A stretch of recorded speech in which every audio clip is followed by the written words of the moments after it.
Okay, hello everybody. I'm sorry um for the slow start. I apologize. This was supposed to be yesterday, but yesterday I took the day to go visit my best friend Tina and her kids, and we went to Hobby Lobby and I bought all this junk journaling stuff and I had so much fun. And I bought this Eevee model kit and yeah, it was a lot of fun. And then but I couldn't go live because when I hang out at Tina's house, there's no internet, and I can't do it with the computer. Well, there is internet now, actually. They have good internet. They have better internet than me, and they live out in the middle of nowhere. Isn't that funny? Um, but anyway, so I was gonna do it today, and then I slept in a little bit, so that's why I pushed it out. So I do apologize for the reschedulings of every. Thank you for all being here still. Tomorrow the internet guy is coming out and I should have my internet set up if all goes well. So pray for me, guys, so I can have good internet. And then next Saturday when we do this live, I should have a more set up scenario where I could have the script on screen so you guys could read along with me and it's not just me reading it to you. Although it is fun, me trying to describe what I'm reading, like I'm reading a story. I was actually considering doing different voices for each person, but I'm not that talented. So, but welcome everybody. Welcome Roxana, Maz, Carol, Jinx. Maz is from the UK. Roxana is from California. That's cool. Hey, Donna. Excuse me. Yeah, I'm from Arizona. So we're from all over the world, and that's awesome. I think that's pretty cool that Brendan's story has reached a lot of places. So, and also I heard somebody posted on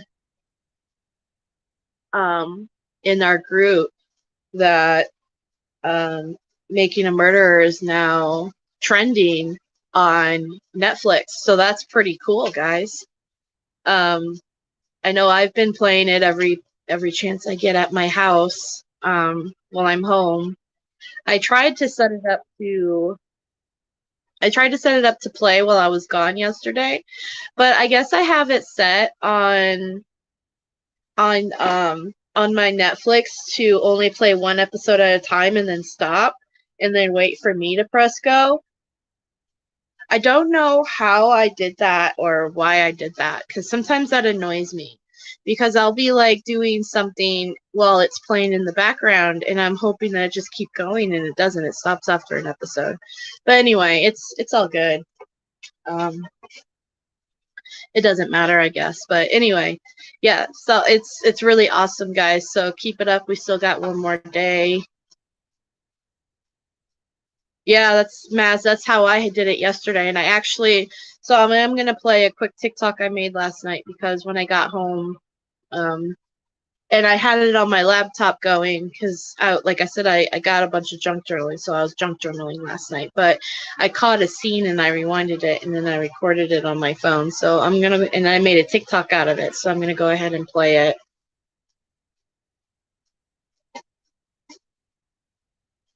If I can find it. And then I'll jump right into this. Is this it? I think so.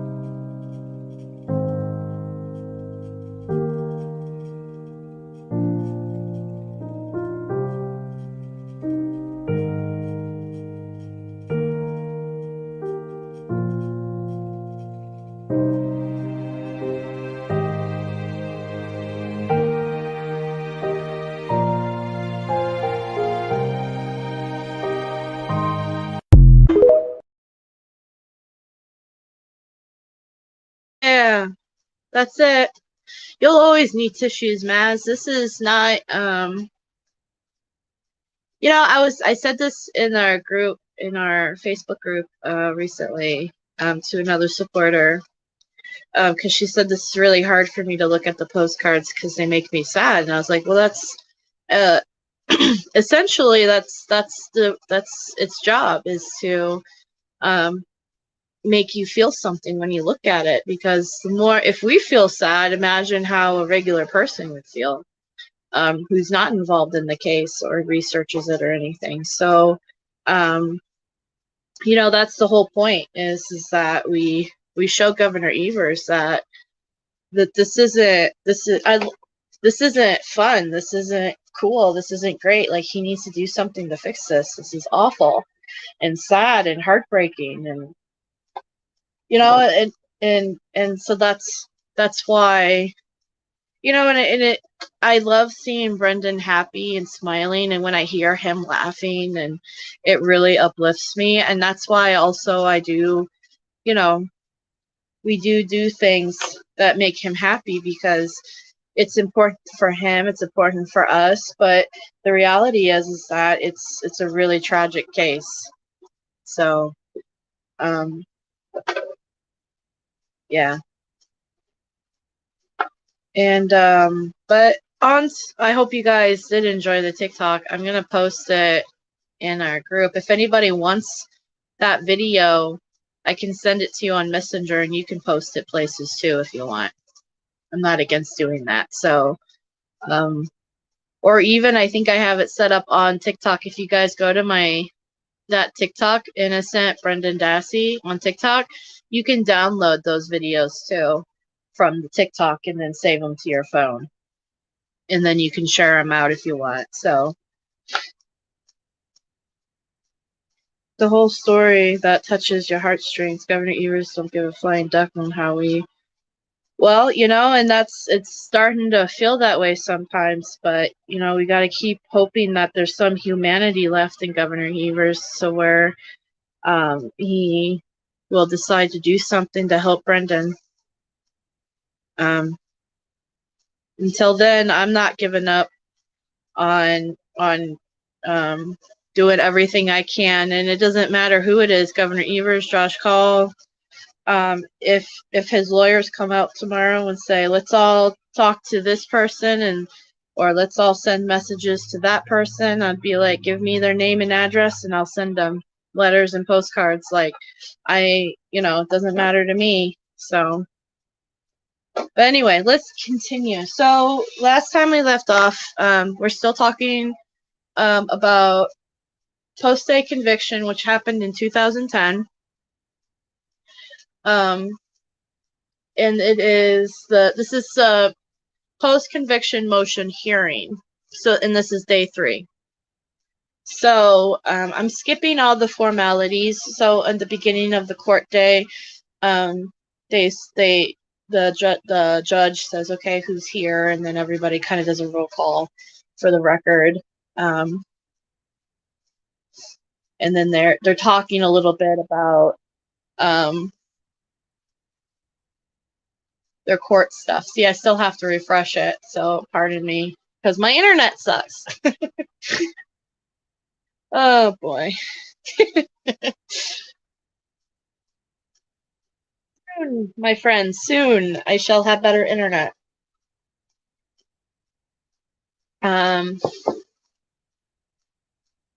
So now they're adding more evidence to the record.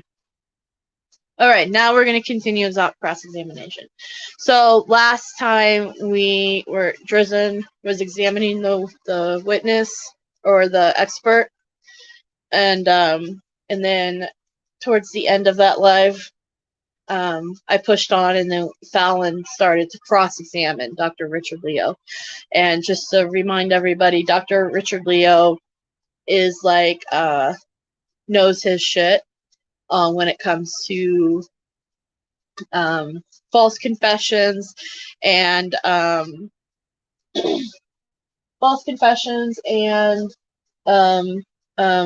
can't think of the word right now. and interrogations, police interrogations. I'm actually looking around because I thought, oh, I'm getting his book in soon. Because after this, I would like to read his book on here, kind of like how I do the Anatomy of a False Confession. So I thought that would be interesting to do on Mondays. We'll call it Read Along Mondays. And then yeah, so I do have the other book too that I ordered over here that just got here like a couple of days ago. These books I bought on Amazon, and I got them from Amazon, and they were shipped from the UK. But I got the Brandon L. Garrett Convicting the Innocent book. So that's going to be another read I think that we can do, which will be really interesting. Like, because these people seem like really awesome people to learn from as far as these topics go. So I'm excited. I hope you guys are excited. Becca, has he written anything? Are you talking about Dr. Richard Leo? I think he did an interview with Tracy Keogh a few years ago, but that's as far as I know. I'll have to look up after the live. Maybe I can Google and see if he has said anything lately. I couldn't imagine his opinion has changed over the years, because this was done in 2010, and then that interview was, what, 2017? So, yeah. But I don't know about anything as of today, lately, to like, maybe somebody can reach out to him and do another interview. Maybe Foul Play can. I would offer to do it, but I'm not professional. So I'm not professional, and I wouldn't know what to ask him right off the bat other than, what are your thoughts? But anyway, so day 3, cross-examination by Attorney Fallon. So the question is, whenever you're ready, doctor. And then the answer is, are you going to be referring to witness exhibit 316? I just want to get this off if we're done with that. And then he says, 316, I will not be using it this morning. And then he says, okay, I'm ready. And then the question, good morning, doctor. Good morning. And then when we left off the record yesterday, I asked you to examine the March 1st statement again. Is that correct? And then he says yes. And did you have the opportunity last night?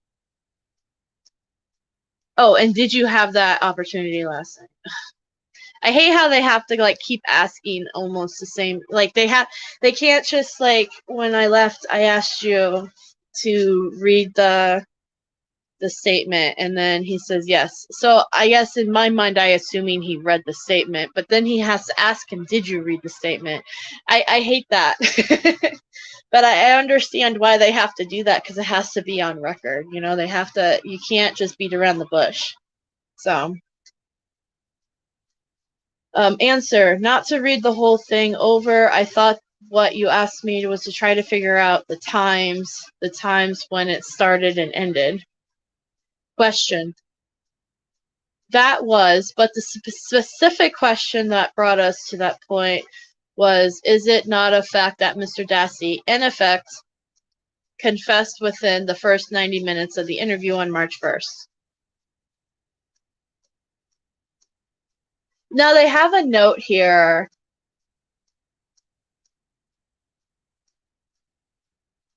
They have, okay, so part of this is covered up. I wish I could, like, part of this is covered up, so I can't read necessarily the question and answers for the next paragraph, because they have it looks like a paper note that they wrote, had pretty much confessed within the first 90 minutes of the interview. That's what the paper note says. on top, like it looks like they scanned it with that on top. So, but anyway, so we're gonna jump down. Okay, so he asks, I believe earlier we mentioned in the examination that you co-authored an article that was published online. It will be published in writing later this year, entitled Police-Induced Confessions, Risk Factors and Recommendations, and he says correct. Question, and you were one of the authors with Saul Cassine, Steve Drizzen, Thomas Grisseau, Gisli Gudjosen, and Allison Redlich. And he said correct. All right, in that article you were talking about dispositional risk factors. We've already talked about age, but there's also a discussion in there about cognitive disabilities, mental impairments, and the like, correct? And he says yes. All right, and that particular part of the article, in large part, was based on research done by, I'm not going to try to say that, I don't want to slaughter it, and a colleague, John I can't. I'm sorry, guys. John and another guy. Answer, yes. Question, and in that particular research that's reflected in your most recent publication, there is a question, or should I say a question. You conclude in that article that there is a correlation between mental retardation and its relationship to false confessions, correct? And he says yes. Question, in that article, well, doctor talks about other dispositional problems such as personality disorders, correct? And he says, I believe so, yes. And the presence or absence of antisocial traits, correct? Answer, I believe so. And doctor's research is also based on a sample, or I'm going to say Dr. G. Dr. G's research is also based on an example of individuals in Iceland who claim to have falsely confessed, correct? Answer, that's not all it's based on. I think his research is based on a lot of things, including American research. That paper, which was co-authored with Dr. G and 5 others, are 4 others, obviously, is a summary of the entire field. So it may reference to some studies like that, but it's based on much more than that. Question, so your assessment of the body of research out there is that mental retardation and these types of cognitive disabilities, there is a correlation to false confessions. Answer, yes. Question, okay. Additionally, in this part of the research article, Dr. G is referenced again, and as noted, that in these situations where you have false confessions, there are other specific mental disorders or mental illnesses that would have a propensity of showing up, correct? Answer, I'm not sure he says it quite like that, but yes. The underlying idea is that people who have mental illnesses are also at risk for false confessions. Question, all right. I believe the phrase, if this is better, there is currently little research available to show how different disorders, parent, example, anxiety, depression, schizophrenia, closed parent, parentheses. He did the parentheses. Potentially impair the suspect's capacities to waive legal rights to navigate their way. Court reporter, can you slow down, please? Attorney Fallon, I'm sorry. Impair the suspect's capacity to waive legal rights and negate his or her way to a police interview. Answer, okay. Right. However, there is a reference here that an important type of psychopathically in relation to false confession is attention deficit hyperactive disorder, ADHD. Basically, that's what that is, ADHD. Okay. Answer. Okay. Question, right. Which consists of the three primary symptoms: inattention, hyperactivity, and impulsivity. Correct? Answer, okay. If you're reading that from the article, yeah.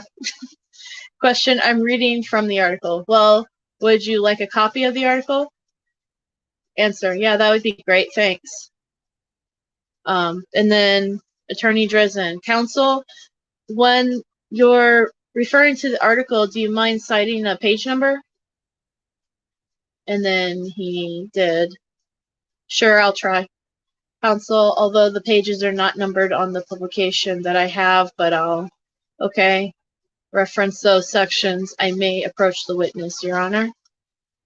Court, you may. Doctor, I'll show you what was been marked for identification as Exhibit 366. Answer, okay. Question, Doctor, if I could reference your attention to about, roughly halfway through the article. There's a section that begins, I believe, dispositional risk factors, and then 2 full pages after that, and then there are both sides copied. This is the reference I was making to. An important type of psychopathology. Answer, okay. So there's a section called personality and psychopathology. That's the section heading. Okay. And the next page. Okay. About question. About 2/3 of the way down in the left-hand column. Okay, so they're trying to direct him where they are, so that way he knows. All right. Question. Now, in this particular case, it is conceded that Mr. Dassey has some cognitive deficits, correct? Answer, yes. Question. Okay. He does. He struggles more with verbal abilities as well as memory ability, correct? Answer. I believe I read that in Dr. Gordon's report, but I'm not 100% sure. Question. He struggles with short-term memory kinds of tasks. In other words, the working memory. Answer. Okay. Question, right? Answer. I don't know. If that's in Dr. Gordon's report, yes. Question. All right. You didn't review the testimony from the suppression hearing. Is it? Answer. I don't recall reviewing the testimony from the suppression hearing, no. Question. But it's correct, is it not, that Mr. Dassey, he's not mentally incompetent, correct? Answer, yes. Question, he's not mentally retarded? Question, that's a question. He's not mentally retarded? A, correct. Answer, correct. Question, he does not suffer attention deficit hyperactive disorder? Answer, to my knowledge, no. Question, all right. And he doesn't suffer from ADD, attention deficit disorder, right? Answer, to my knowledge. Question, well, did you make any efforts to look into that? Question, or answer, no. Question, and he certainly doesn't seem to possess any antisocial traits, correct? Answer, I don't know if he does. I think he does. Didn't they do a report and they say he does? He has antisocial traits?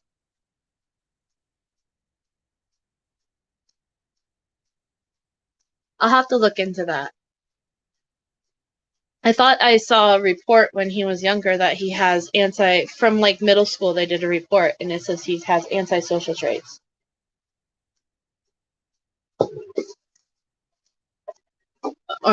Answer, I don't know if he does. Question, all right. Well, as a psychologist, are you familiar with the diagnosis called conduct disorder? Answer, I have heard of it before. Question, all right. But you're not familiar with it. Answer, correct. Question, okay, but it's fair to say, based on everything you've reviewed in this case, that Mr. Dassey was not a problem child at school, right? Answer, I haven't read anything that would indicate that to my knowledge. Now, what do you define? Okay, pause. What do you define as problem child? Because you mean like disruptive in class? Because was he? No. But did he have to have certain special classes because he was having a hard time learning? Like, what do you mean by problem child? That's what I would be asking. Like, what do you mean by problem child? Because he did need special classes and he did have learning disabilities in certain subjects. So, not that that's a problem, but anyway. Question. Actually, he was a student who typically followed the rules as reported by the school, right? Answer. I don't recall reviewing any document that indicated that. Question. He doesn't tend to get into trouble. Answer. Again, I have no knowledge of whether that's true or not. Question. All right. And just so that I'm clear, the research that's marked in Exhibit 366, that's not an independent research study itself, is it? It's a collection or an assessment of the current state of the research. Answer. Correct. It's a synthesis of the field. Question. All right. So the references in there to length of interrogation, age, young age, and lack of cognitive abilities is primarily based on research which was conducted before the article was published then. Answer. Correct. Question. All right. In fact, a large part of that is based on research that you yourself authored with Mr. Drizzen. Answer. I wouldn't say a large part because there's probably 200 cities or more in the article. That's just one article, but it's referenced there. Question. Well, research you did with Mr. Drizzen was, at the time, an empirical study of 125 people who were proven to have demonstrably proven to have false confess, correct? Answer. Correct. Question. All right. And that was the largest study at the time. Answer. Of aggregated cases of false confession, correct. Question. And it still remains so. Answer. Correct. Question. All right. Okay. Now that you're not familiar with the statements Mr. Dassey was given to the police in November 2005. Answer. I am. Yes. I reviewed them last night. Question. You did? Yes. All right. Answer. And I reviewed them earlier. I just didn't recall they were in the materials that I had mentioned that I had reviewed. Fallen, this is like...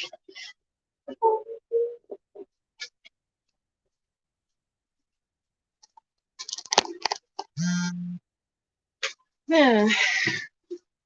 Answer. Correct. Question. All right.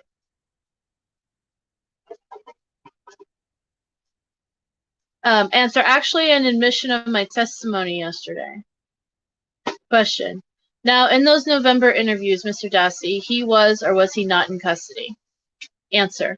He wasn't in custody for the first one, and I don't believe he was in custody for the second one either. Question. And they were both relatively short in duration interviews, right? Answer. Correct. Although one of them couldn't figure out the exact time. Yeah, they were relatively short. Oh, hey, Amber. Welcome.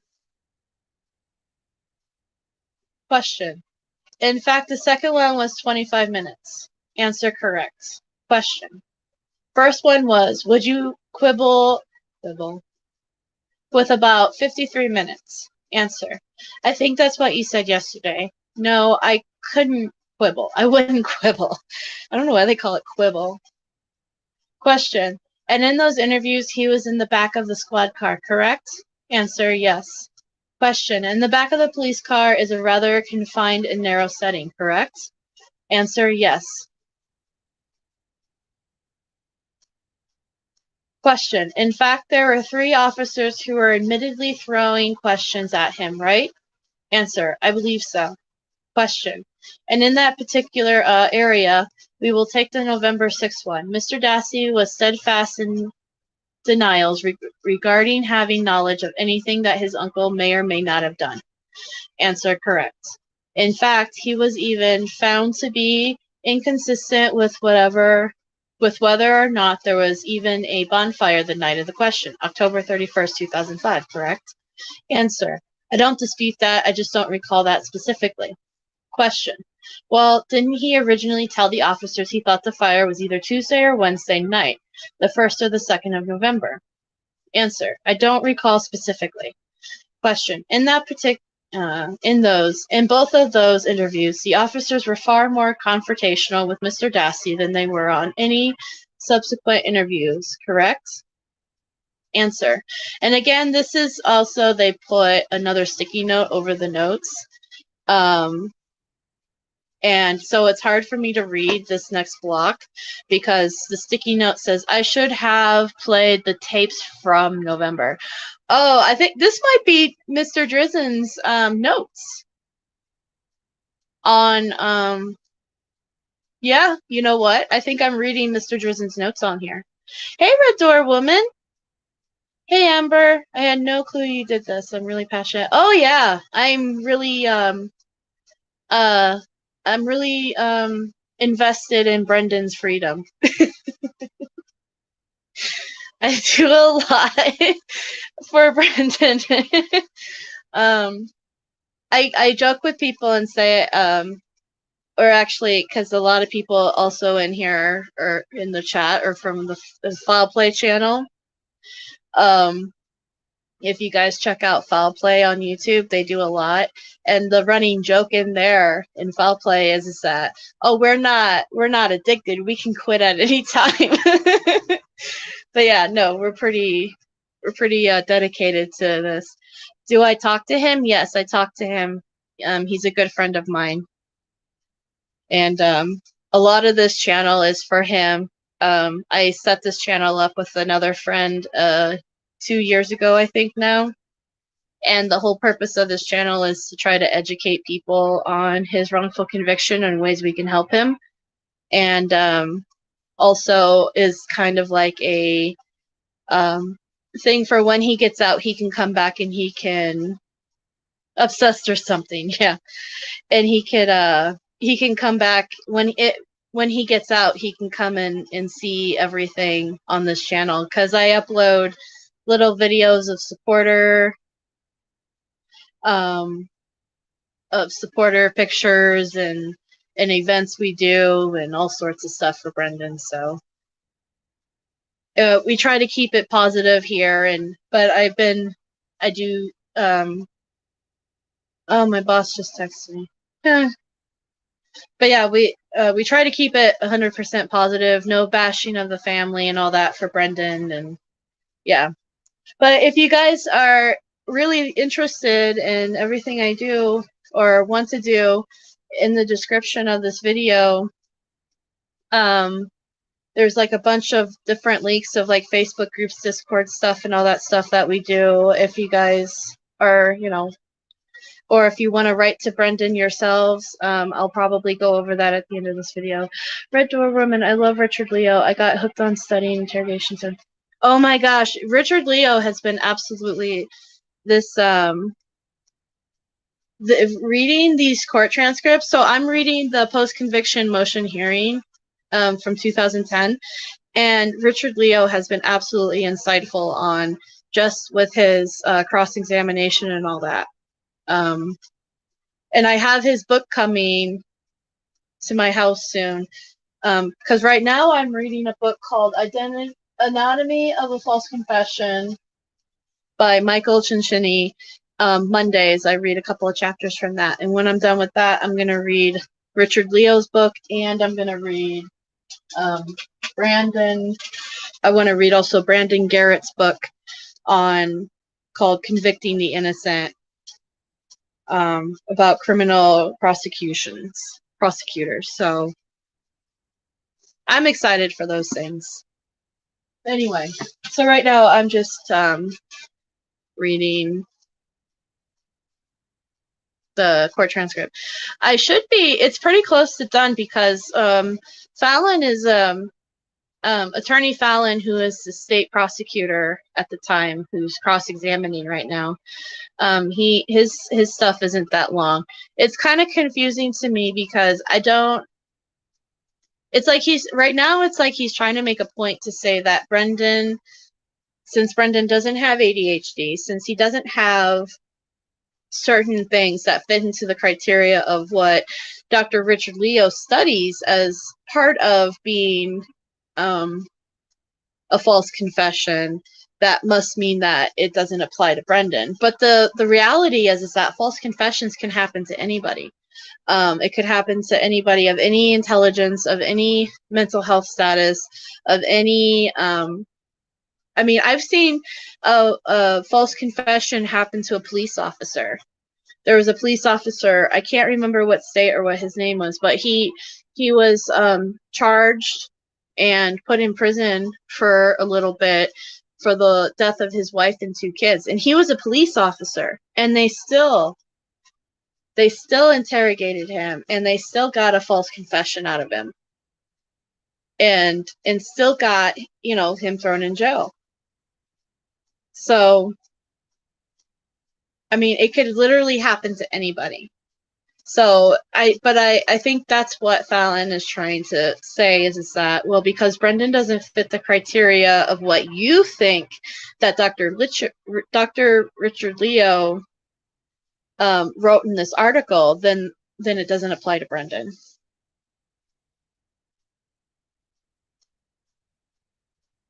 That sounds interesting, Red Door. You definitely want to check out Foul Play on YouTube. They do live really digging dirt on the case. It's gonna, yeah, Foul Play is a really awesome resource if you guys are wanting to know more about making a murder, because Foul Play does more on Stephen and Brendan, and because like my channel just concentrates on Brendan stuff, but theirs does both Stephen and Brendan, and they do other cases too.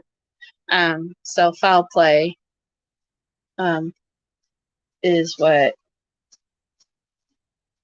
Yeah, they uploaded all his phone calls, like all sorts of stuff. Like they have all sorts of resources, and they have a website called foulplay.site that has all the case files on this. Anything you can think of on Brendan and Stephen, they have it on their Foul Play site. So, all right. So back to this. So like I said, there's a sticky note over the text. So, and then they copied it with the sticky note. So I can't read most of that. But thank you, Jinx. Jinx is another one. If you guys, she does a lot of case stuff too. On her YouTube. She was on Dateline. I don't think she likes it when I say that, but it's the truth. All right. Yeah, when you have a few days, more like Maz. Like I said, once you get hooked on it. Okay, so the question again was, in both of those interviews, the officers were far more confrontational with Mr. Dassey than they were on any sequential interviews, correct? And then his answer was, I wouldn't agree with that, no. And like I said, half of it is kind of has this duck thing to copied over it. So I can't really tell if he says more to that. And then, but he asks him, question, you haven't listened to the tapes. Answer, well, I think I did listen to last night. I mean, I watched all the, I'm guessing he says video, was provided for the other interrogations. It didn't strike me as more confrontational than the other ones. Okay, question. All right. Now, with respect to February 27th interview at the high school, Mr. Dassey was not in custody at the time, correct? Answer, I do not recall. Question. He wasn't. Okay, so he wasn't detained. No, it was they did an interview. Because earlier we learned from Dr. Richard Leo what the difference is between an interview and an interrogation is. So when Brendan was at high school on February 27th, that technically was considered an interview and not an interrogation. And because it was an interview, they didn't have to read him his Miranda rights. It wasn't until he was taken back to the station later, I believe on another day, that it was then considered an interrogation. And part of the reasons why it was considered an interrogation was because anytime you have the quote unquote interview in a police station or anything like that, it fits the criteria for being an interrogation. But having a police officer talk to you like at your school or at your home or anything like that is technically not considered an interrogation. Although everything you say, anytime you talk to a cop, can be used against you, whether or not they read you your Miranda rights or not. Just saying. So everything that he said at the school still would have been used against him. Miss Sheldrake, why was he not allowed to have his school assistant by his side during the interview? Probably because they didn't want her there. To be really honest, because one, she wasn't involved in the case, and they probably didn't want anybody in there other than Dassey. It wasn't required to have any. It's not a state law. You do not have to have a parent or anybody in the interrogation room with you if you waive that right, even as a child. Brendan waived his rights to have a lawyer or a parent with him. He could have asked for them, right?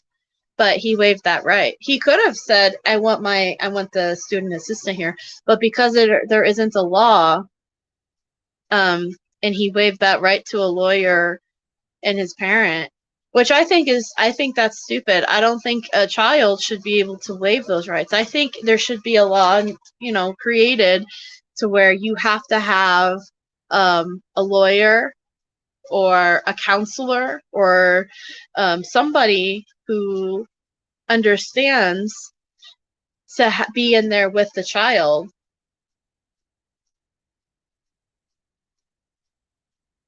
I kind of disagree with that. Okay.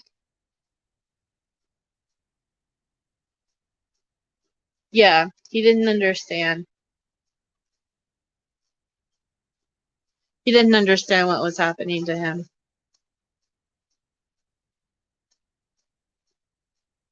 Well, they did read him his Miranda rights later, Carrie. It's just he didn't understand what his Miranda rights were. That's the thing. Right. Yeah. I think it should be required that all minors have some sort of advocate in their with them during any kind of interview or interrogation, whether it be a lawyer or a counselor. Right, and not just their parents or guardian, because if you guys think back to people like the Central Park Five, some of those boys were giving false confessions with their parents in the room with them. So it's not necessarily just a parent. The parent's not enough. Right, exactly, Carrie. Nothing was told to him in a way he could understand. They didn't break it down for him, and they didn't explain it to him in terms of it's within your best interest to have a lawyer in here. It's one way to say, like, oh, do you want a lawyer or your parent in here? Are you good? And because he would have been like, yeah. You're good? Yeah. Okay. But then to actually sit down and say, Brendan, this is really serious going on right now, and it's within your best interest to have a lawyer or have your mom in here or whatever. I really think you should consider having her in here. Like, they didn't do that, and that's what they should have done, because that's the way of breaking it down to a kid who doesn't understand what's going on to him. You know what I mean? Yeah, it makes me upset too, and that's why, if anything, they need to create laws to protect children like Brendan and other children.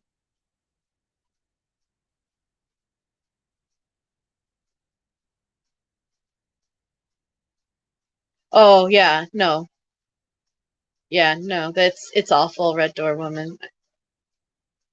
Has any of this changed since someone presented during school? You mean the way interrogations are done? Because no. In a lot of places it hasn't. I think actually there's 3 states, Ohio, Illinois, and I think Colorado now have it to where you can't lie to a minor during an interrogation or interview, which is a big step because police are allowed to lie to you. They're allowed to like in an interview as an adult, and you're sitting there, they're allowed to say, we have all this evidence against you. We have your blood, we have your fingerprints, we have your DNA. We know it was you. We just need you to tell us. And, you know, we have all the proof and blah, blah, blah. And, you know, they're allowed to say that to you. They're allowed to lie to you. Absolutely. And that's basically what they were doing to Brendan. We have evidence to show what happened. We have all this stuff. We just need you to tell us what happened, Brendan. Now in some states, Ohio, Illinois, and I think Colorado, I'm not sure. Oregon. You know, now they're not allowed to at least lie to a minor. But they shouldn't be lying to anybody, in my opinion. I don't think that that's the way to do it. But, you know, what do I know, right? But yeah, but as far as, are they required to have, you know, a lawyer or some sort of counsel with the minor child in interrogation? No. The child can still waive it. They can still, like, say, no, I'm fine. Because they don't, you know, that's their quote-unquote constitutional right. They could if they wanted to step up and tell the truth, but choose not to. Yeah, no, I know. At some point, you would like to think that there would be some humanity in any of these people that have put Brendan and Stephen where they are, that they would step up and say, we did the wrong here and we need to make it right. You know, I don't know how they sleep at night, knowing that they basically ruined a child and another, you know, grown adult who has already had his life taken away. I don't know how they sleep at night knowing what they did here. My friend is a sheriff and he tells his children and children of friends they get in trouble, never talk to police. Yes, that's awesome, Red Door Woman. That's exactly what a responsible police officer or sheriff needs to do, is to educate children, because nobody wants this to happen to an innocent child. That's awesome. That makes me feel a lot better today. Thank you. Actually, that's awesome. All right. Back to reading. Question. Well, he certainly wasn't handcuffed. Answer. Yeah, but that's not the measure of custody, which is the truth. Question. Well, it's physically restraining is one. Answer. Right. But another measure would have whether somebody perceives they're free to go. Question. Right. Answer. Or is free to go. And I just don't recall. And of course, that would be a legal determination anyway. Question. It would it not? Answer. Correct. Question. All right. And in that particular case, Mr. Dassey was interviewed at the school in a room there, correct? Answer. Correct. Question. All right. He was not confronted with any evidence in that interview at the high school, was he? Answer. I'd have to go through and look at it. I don't recall specifically if he was confronted with evidence in that particular interrogation. Court reporter, please slow down. This one isn't as fast as the other one in the day before. Is it the same one? Question. Well, there is no false evidence ploys, correct? Answer. On the 27th, I'd have to go through. Question. At the high school? Answer. Correct. The first one, yeah. Question. Now, well, I'll come back to that. Similarly, with respect to the second statement at the Two Rivers Police Department, which we discussed yesterday, well, I'll ask you, would you agree that the interview at the police department was about the song? Answer. Yes. Question. All right. And in preparation for that interview, Mr. Dassey rode to the police station with the police officers, Mr. Fassbender and Mr. Wieger. Answer. Correct. They went to get him. Right. Question. Well, that he rode with them, correct? Answer. Yeah. Question. In fact, his mother rode with him in the car. Answer. I do not recall. Question. That would be an important fact for you, wouldn't it? Answer. No. Question. All right, I'll bite. Why not? Answer. That his mother rode with him to the interrogation? Because she wasn't part of the interrogation. She wasn't presented during the interrogation. And that occurred prior to the interrogation and the use of the interrogation techniques. And that was one of the several interrogations, obviously. Question. But isn't, Doctor, one of the premise of your research is that the intent of interrogation is to isolate a suspect from everyone else? Answer. Yes. Question. And in this particular case, Mr. Dassey knew that his mother was nearby, correct? Answer. When he was driving there, yes. Question. All right. In fact, she was outside waiting, correct, during the interview? Answer. Right. That's isolation. Duh. Question. All right. And she was offered the opportunity to sit in the interview, right? Answer. I do not recall. Question. You don't recall? Answer. No.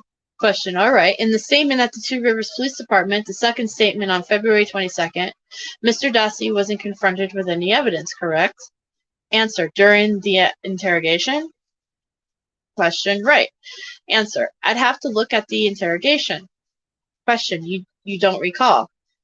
Answer. At the top of my head, no. Question. Were there any false evidence ploys?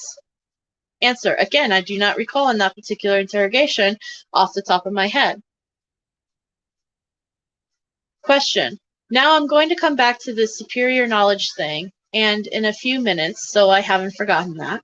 But I guess what I'd like to do this particular point is engage you in a discussion regarding coercion, if I may. Would you concede, Doctor, that there's a difference between, in your view, the courts define as legal coercion and what you define as a psychologist, psychological coercion? Answer. I think they're pretty close to there may be differences. There may be times when courts will look at in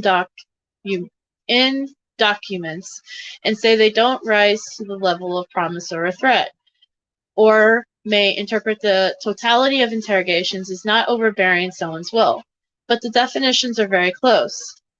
Question. So the discussion as to whether a certain conduct is actually coercive is initially for the court to determine and subsequently for a jury. Answer. Well, yes, in a legal setting, it's for a court. Obviously, in our research, that's separate.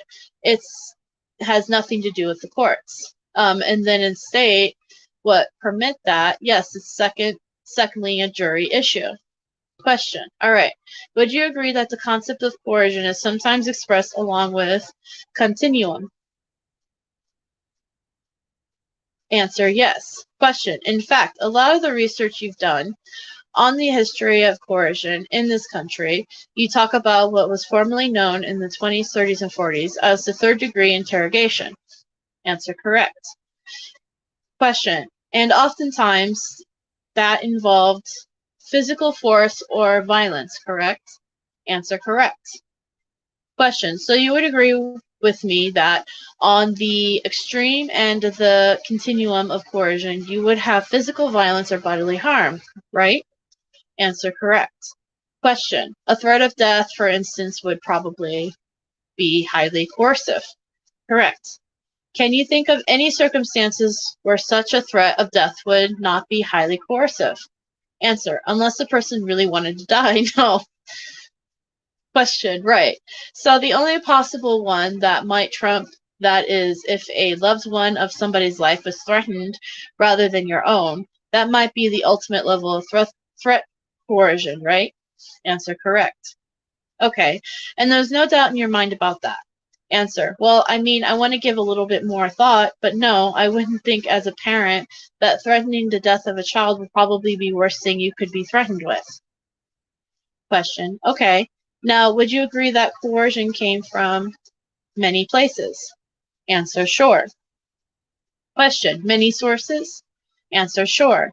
Question. And coercion doesn't always have to come from a person who is conducting a question or an interview or an interrogation.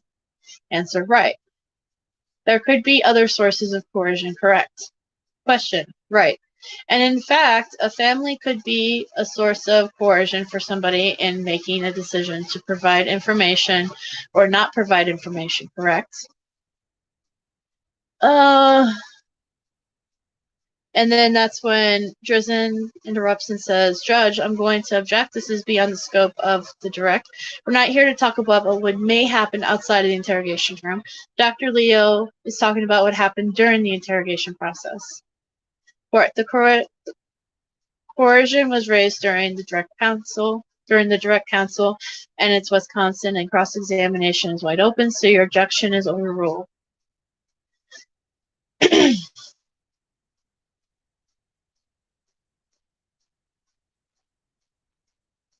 Question. So you would agree that one could be coercive into telling a lie, as well as one to be coerced into telling the truth? Answer. Correct. Question. Okay. One could be coerced into keeping a secret. Answer. Correct. Question. Or not keeping a secret. Correct. Okay, in this case, Mr. Dassey received lots of information from his family that he shouldn't testify against his uncle, right? Answer. I'm not disputing that, but I wasn't aware of that. Question. All right. You didn't review any of the materials associated with that. Answer. Not to my knowledge. Question. Okay. Were you aware of the fact that he had advice from the family not to take the plea agreement? Oh, now I have to refresh again. Police use many methods during investigations, including the Reed method, which I study. However, I do not think they should be allowed with those techniques on minors. Yeah, I agree. I personally think they should throw out the Reed method, because I think it does statistically it leads to more wrongful convictions. But that's just, my thing. There's another method that I think they should use. In the UK, they use something else, and I can't remember it off the top of my head, but not saying wrongful convictions don't happen in the UK. They do too. Take, in fact, Luke Mitchell. Question. In fact, did Mr. Avery begin calling family members within a couple of days after Mr. Dassey's reportedly confessed on March 1st? Answer. No. Question. That Brendan received information from the family or advice from the family that he should take it back and tell them that he lied. Attorney Drizzen. Judge, I'm going to object. He said he hasn't seen or heard any of the phone calls he's talking to. I mean, is the witness testifying or Mr. Fallon testifying here? Or Mr. Fallon's asking questions, he can do that. If the witness has no knowledge, the witness says that. Drizzen. Okay. The court overruled. Fallon. If those things happen, they could be coercive, could they? Answer. It's certainly possible they could be coercive. I'd want to know more about the circumstances under which they occurred. Question. Well, you would probably more likely agree to find them coercive if that advice was accompanied by a direct threat, right? I don't think the family ever threatened Brendan, by the way. During a phone call, at least, you can't prove outside of that scope, but during a phone call, all his phone calls are available, not on here or foul play, but like, if you type in Brendan Dassey's phone calls, there's somebody who did upload them all, and you can listen to them all. I've never heard the family threaten Brendan with anything. They might have said, if you're innocent, don't take the plea deal. I know that his mom said that a few times, because even Brendan says, I'm innocent. I'm not going to say I did something when I didn't do something. But threatening, I've never. I would love to know if anybody out there has that, or if I'm going to continue reading this. So if he actually has a phone call that the family threatened Brendan, that's reaching, in my opinion.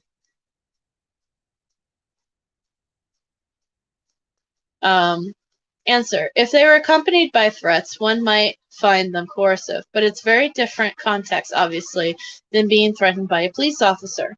Question. Well, Dassey received a threat in this case, did he not? Answer. Are you talking about outside the interrogation? Answer. Outside the interrogation. Answer. I don't recall. You reviewed the transcripts in this case, right? Answer. Yes, I did. Question. All right. Would you turn to Exhibit 206, sir? Answer. Could you tell me which binder that's in? Sure, I'm going to guess it's in 4. I believe 206 is a transcript and statement taken at the high school. Okay. Attorney Dresden, do you have a page number, Tom? Yes, I want to double check my number before I tell you. I believe the number I'm looking at is, yes, 466. Right. There's a question from Investigator Wiegert. Question. What did he tell you, Brendan? That I should keep my mouth shut. They were hers. Wiegert. Did he threaten you? Brendan, sort of. What did he say? Wiegert, tell me. Pause. Stab me too. Wiegert, or else he would stab you too? Brendan, yeah. Go back to the clothes, he said.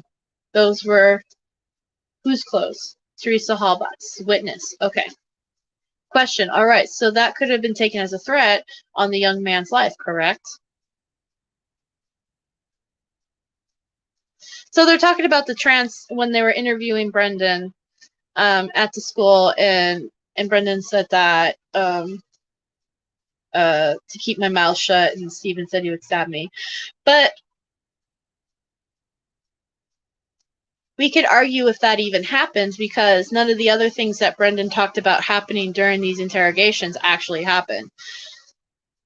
See what I mean? Okay, anyway, continuing.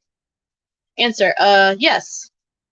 Question, and especially if Mr. Dassey had actually witnessed his uncle killing Teresa Hallbach and then was told he should keep his mouth shut, that could certainly be perceived as coercive on his part. Answer, it could be, but if he was in custody, obviously it couldn't be acted on. Question. Oh, all right. Well, then let me direct your attention, sir, to page 478 at the very same exhibit. Answer, okay. Question, the bottom of the page. Fassbender, during the last several months, were you afraid that Stephen was going to get out? Brendan, not really. Fassbender, no. If now that you've made this statement, are you afraid that he could get out for your own safety? Brendan, I don't think he's going to get out. Fassbender, I know. But if he did, because of what he said to you, would you be afraid? Brendan, yeah. Okay, so I do want to pause and say, I don't think what Brendan is referring to as him being afraid that when Stephen finds out that he told on Stephen that he was going to go and kill Brendan. I think what he was basically saying, just from previous interviews that I've read and all that stuff, interrogations, he was more afraid of Stephen being mad with him because he was saying these things. Because even when after his March 1st interrogation, he asks his mom when she finally enters the room, what if what I say doesn't match up with what Stephen says? And she says, what do you mean? And he's like, well, what if it's different? As if to indicate, saying that nothing I said here was true. So what happens if what Stephen says is the truth, and then it comes back and it says that I am not saying the same thing? I don't think he means that Stephen is going to come out and kill him. I think he means more like, shit, I'm going to be in trouble by the adults here because I'm saying this bullshit.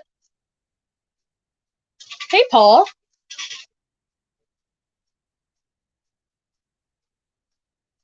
The coercion is inherited in the read technique, coupled with the recognized vulnerabilities of children as a group, has led to a high rate of false confessions. Yeah, you're right, Red Door Woman.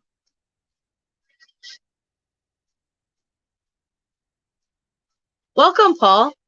I will say we do try to steer away from that thing, Paul, just because Brendan doesn't want us to talk about it like that. So unfortunately, sorry, but it foul play. If you guys go to foul play, you can. But yeah, those are rules that Brendan himself basically set up for my group and channel, is he doesn't want people bashing his family. But yeah, I'll talk to you later about that, Paul, though, because I have thoughts that I'd like to share with you. All right. Question. Attorney Fallon. All right. Answer. Okay. All right. Now, excuse me, as a social psychologist whose task is to assess possible impact of coercion, would it be important for you to know whether there are other forces exacting coercion on Mr. Dassey? Answer. You're talking about the interrogation? Question. Not necessarily during the interrogation, but overall in assessing the reliability of the information or the reliability of what's being discussed in the interrogation. You would want to know about the other external factors. Answer. To the extent that it bears on what's going on in the interrogation, yes. Question. So your point is you don't really particularly care about what the other internal coercive forces are at play. You're only concerned with what the police do. Answer. Well, if the other coercive forces were to bear on why the statements were given or their reliability during the interrogations, yes. But they don't bear on the interrogation, and they're really outside the scope of what I'm asked to evaluate. Question. So you don't think if somebody received a direct threat on their life after possibly witnessing such a violent act being carried out, that wouldn't have any effect on their decision to tell the police something in response to their questioning? Answer. It could be an abstract. It doesn't appear here, though, what you read, that he was afraid of Mr. Avery getting out. So it's not clear to me from what you read in this case that had any impact. Question. Well, you did read other information in his reports that most of his family members were afraid of Stephen, right? Answer. Yes, yes. Question. All right. So doesn't that give some credence to the fact that it is very possible he wasn't that threatened? Answer. It surely does, but if he's not going to get out, if they don't think he's going to get out because he's locked up, then that would undermine the fear of eventually retaliation. Question. Well, doctor, would you understand? You would agree with me that even those who are in prison have means of reaching out to those in the outside world and doing them harm, right? Answer. Yeah, but that's not the same thing. It's difficult. It's remote. It's hard. It's not the same thing. Plus, also, in his statement, we don't know if Brendan knows that. He's a 16-year-old kid. We don't know if he thinks that, oh my God, because I don't think Steven's ever made mention of, I'm going to send somebody out there and hurt you, right? I mean, if he's never heard that from anybody, then how would he know if that happens? So you have to remove that as a fear for him, because like what Dr. Richard Leo was saying, he's in prison. I'm not afraid that he's going to get out, so I'm not scared of Steven right now. You know, if he was, he would have mentioned that in that paragraph. He would have said, oh yeah, I'm still scared of him because he could send somebody out here to hurt me. No, he didn't say that. Brendan is also like a very literal person. He says what he thinks, and he, you know what I mean? He doesn't beat around the bush. He's a very literal person. So I guess it's different for me reading this, because it's like I could see Brendan saying some of this stuff. But like, if Brendan had that fear that Steven was going to get out and hurt him, or even send somebody out to hurt him, he would have said that in that statement. He would have said, yes, I am scared of Steven. Because he, you know, he could send somebody out to hurt me. He would have said that. But he didn't. He said, no, I'm not scared because I don't think Steven's going to get out.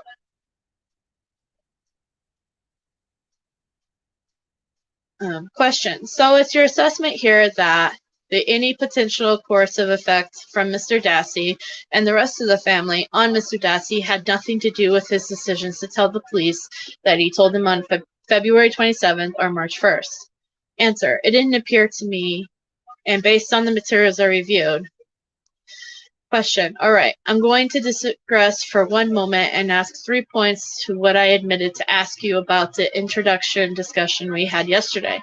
So if I may, and they're not related, would you say the average amount of time that you spend on a case where you're consultants, I mean, is it like 10 hours, 20 hours? Question. Yeah, probably 5 or 10 hours. Answer. 5 to 10 hours on average. Answer. In many cases, even less than that. Question. Even less than that. Yeah. They're in case like this where you would have a lot of hours. Correct. Okay. And you said studies, you testified. I think you said you testified once in Wisconsin at a Criminal Justice Study Commission. Answer. Correct. Question. Was that the commission, the former Avery Commission type thing? Were you involved in legislative reform? Answer. It was, I believe, the former Avery Commission that was formerly named that. And I just presented testimony during a day there. So it wasn't really direct involved in the legislative reform. What grew out of that might have had some legislative impact. I don't really follow it very closely. Answer. Or question. All right.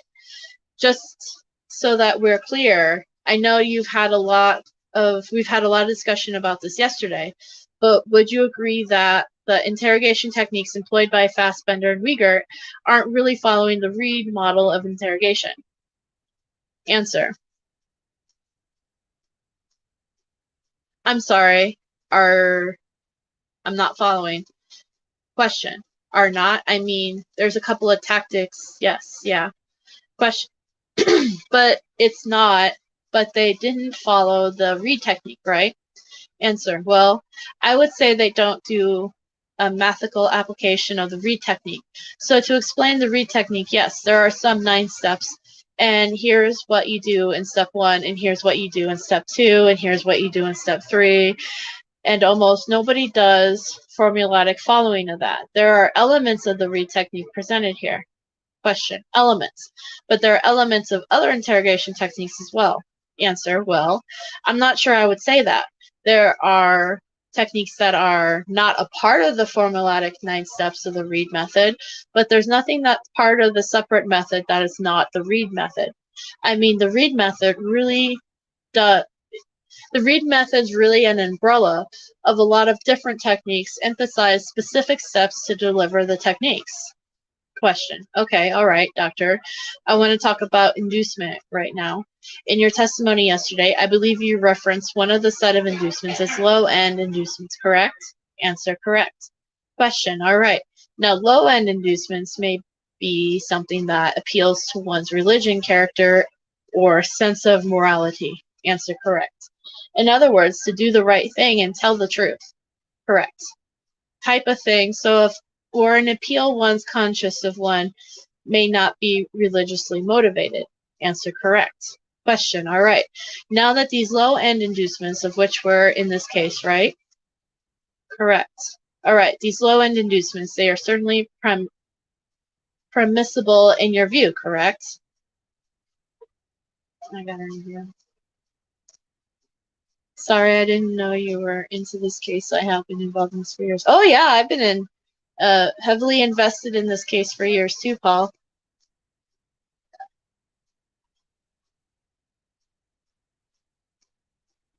Yeah, Paul, you should check out Foul Play as well. Question. They've been found legal by the courts, right? Answer. Correct. All right. And in reality, they're non-coercive. Answer. Correct. Question. All right.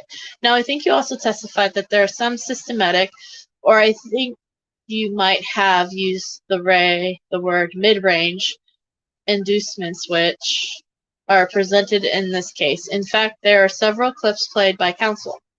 Correct. Question. I think the exhibit 315, I have like clips 4 through 10 but I'm not sure with the revised exhibit here if I've got that right. Answer. You want me to refer to that or not? Question. Yeah. Well, if you could, that would be great. Okay. What notebook is it in? And then they ask.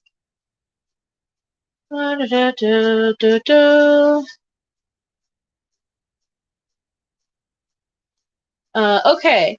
Just so that we're clear, you can identify for me, Jess. I don't know if there's been a change as a result of the exhibit, but my notes reflect systematic inducements and mid-range inducements. Looking at page 4, maybe. And they're talking about the March 1st one. Witness. Okay. Beginning with, wait.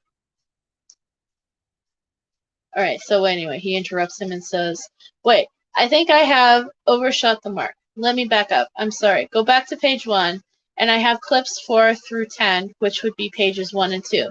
Can you review those silently to yourself? Answer, okay. Just give me a moment. Sure. I may have misnoted, but I just want to know, make sure I have my facts correct here before I ask my questions.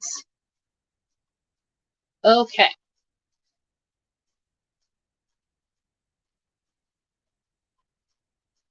Exhibit 315 then on pages 1 and 2, clips 4 through 10, those are examples of systematic or mid-range inducements. Answer. I would say that they are. I mean, we might want to go through them individually, but the extent that they were communicating leniency or implied threatened harm, but they might shade into what we call high-end inducements. But yeah. Question. All right. Now, as I understand it, systematic or mid-range inducements by themselves are certainly permissible interrogation techniques, correct? Answer. I think it depends, courts and oftentimes will find them permissible because they're considered vague enough that they wouldn't really communicate leniency or cross a line in threatening harm. So I think as a shade into what we call high-end inducements, then no. But traditional systematic inducements, or mid-range as we're calling them, I think are usually not always found to be permissible by courts. Question. And that's because they're generally non-coercive in and of themselves. Answer. Correct. As interpreted by the courts. I have to refresh now. Sorry. My internet sucks. Question. All right. And in this particular case, as you said, there's some vagueness associated with these, with the comments in those clips, right? Answer correct. Question. In fact, if you were to say that they might shade into high-end inducements, that would be based on implicit understanding of that they are trying to connote to the person. Answer. If I follow your question, yes, but yeah. Answer. I don't know if you say try to connote, but yes, I think I understand. I think I agree with what you're saying. Question. In other words, these aren't clearly direct or express systematic inducements. These are somewhat vague or implicit. They're implicit. They're implicit suggestions about benefit. Correct. Let's say the word again. Implicit. Question. That he might have some perceived benefit if he comes clean. Answer. Right. If he conforms to what they're, if he gives them accounts they're asking for, correct. Question. Or an account that they believe is in the script. Answer. Correct. How much more do we have of this? Bye, Roxana. Thank you for being here, as always. I'm on page 43. Let me see how much longer I have until the end of this. I might just push through. Oh, what did I say in the beginning?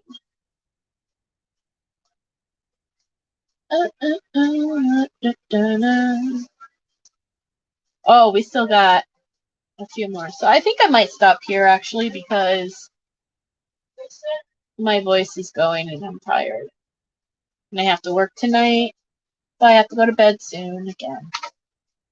So I'm going to leave here on page 45.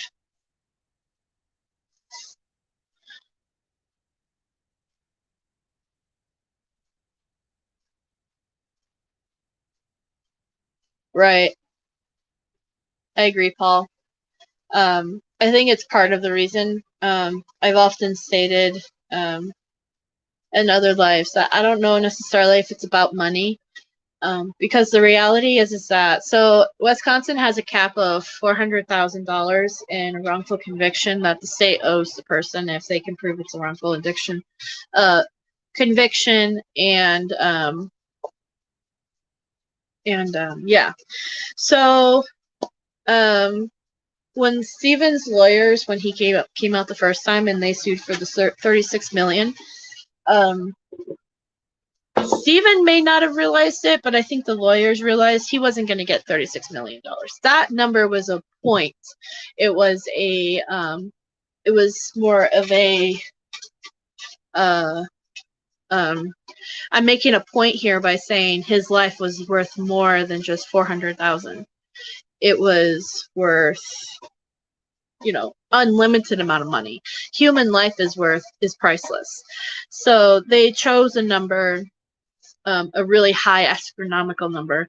He was probably going to get more than 400,000, but I don't think he was going to get 36 million. Like Matt says, it's political. I think it was 25K at the time and 5K per year capped at the 25. Oh, was it? Okay. I just know that he was never going to get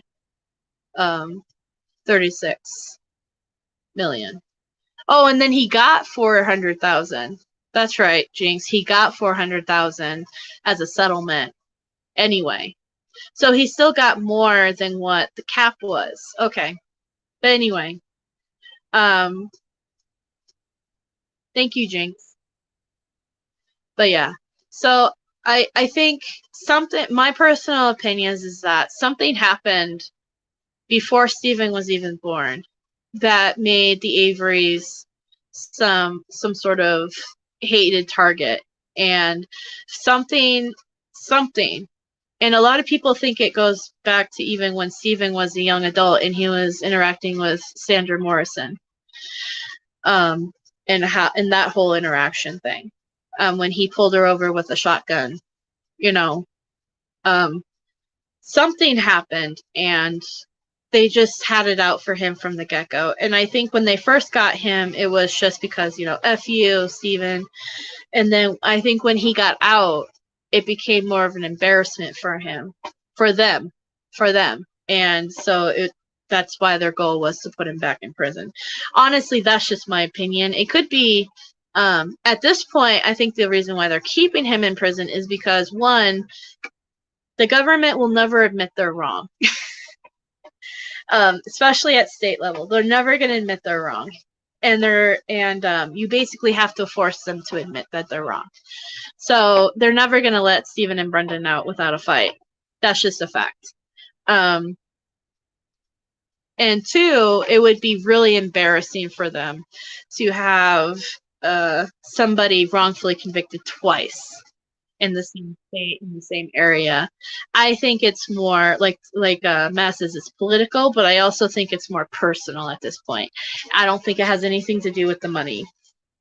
And that's just my opinion, obviously. I could be very wrong, but I think it's more of a personal thing. I think they take it personally that Stephen got out once, and they're really going to keep him in there, unless they're forced to let him out.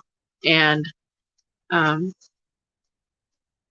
this is, unfortunately, Brendan is tied into that. And I think a lot of people ask, well, if let's say,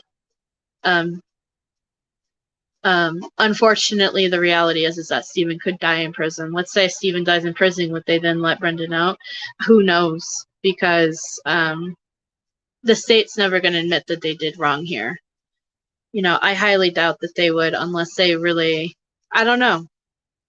It's hard to say. But I don't like thinking about that reality either. I don't like thinking of them spending that long in there. So, but yeah.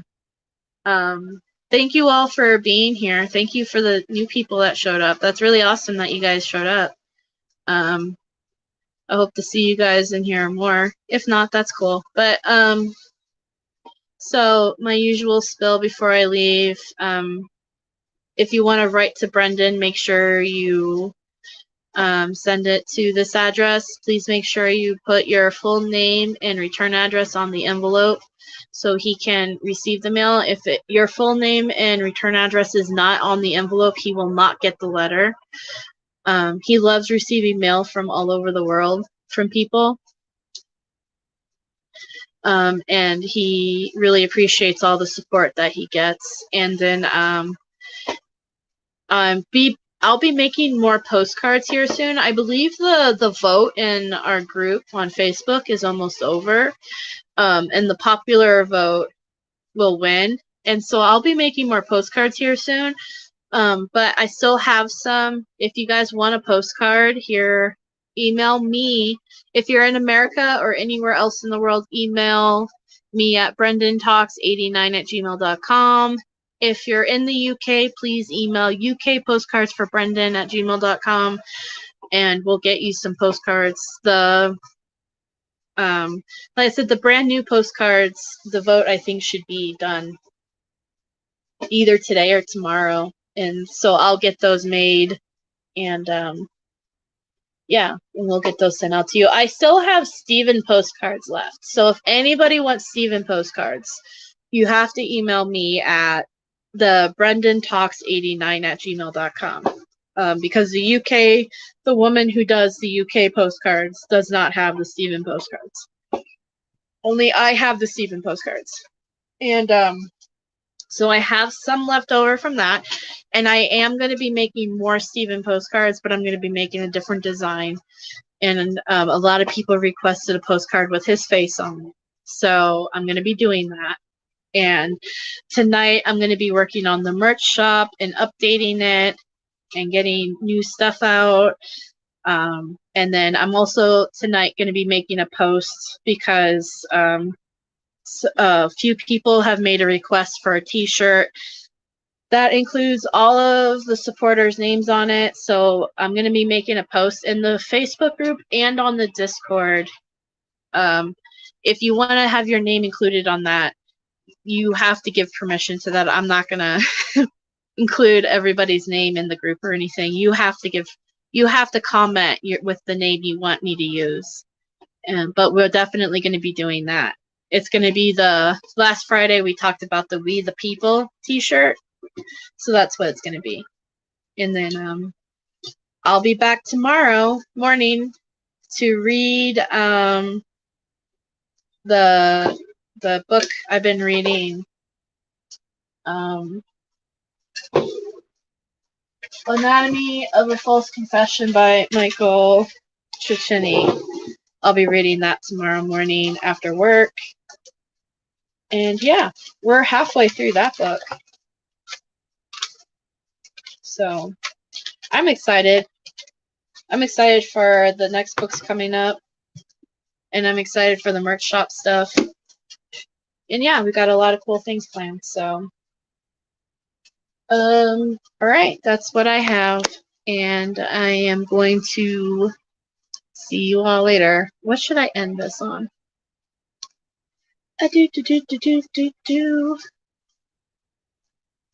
Oh, this one. The rules that Governor Evers has issued say nothing about restricting his ability to issue commutations. A commutation is the shortening of a sentence, and so that's one option on the table still for Brendan Dassey. And as for his rules regarding pardons, those rules say nothing about the case of someone who is actually innocent, like Brendan Dassey. When you have an innocent person sentenced to life behind prison, that's exactly the situation that the clemency power was tailor-made to address. This is a case that federal judges have called a profound miscarriage of justice, and we're calling on Governor Evers to remedy that injustice today. He's pardoning all the wrong people. He says, doesn't he see me? You know? We're going to make him keep seeing them. Yeah, no, yeah, I hear you.